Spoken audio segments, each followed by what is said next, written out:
Qual è il valore di questo momento per tutti voi? È un momento per celebrarsi, per ricordare cosa abbiamo fatto, cosa dovremmo fare e quindi anche ciò che magari ci sfugge tutti i giorni quando torniamo a casa, che siamo stanchi e non pensiamo a quello che abbiamo fatto, oggi è il momento di ripensarci e di dire che abbiamo fatto un buon lavoro. Possiamo ricordare qual è la fatica del vostro lavoro?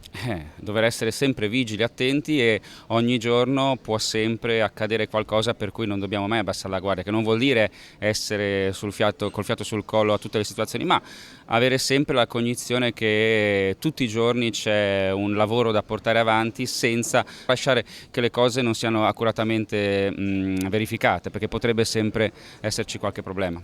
Quindi un buon poliziotto penitenziario secondo lei come dovrebbe comportarsi? Occhio vigile, attenzione, sempre il senso dell'umanità perché quello non deve mai mancare e comunque una predisposizione verso il dialogo e la comprensione che non deve mancare neanche nei casi in cui possono accadere situazioni spiacevoli o contrarie alla legge.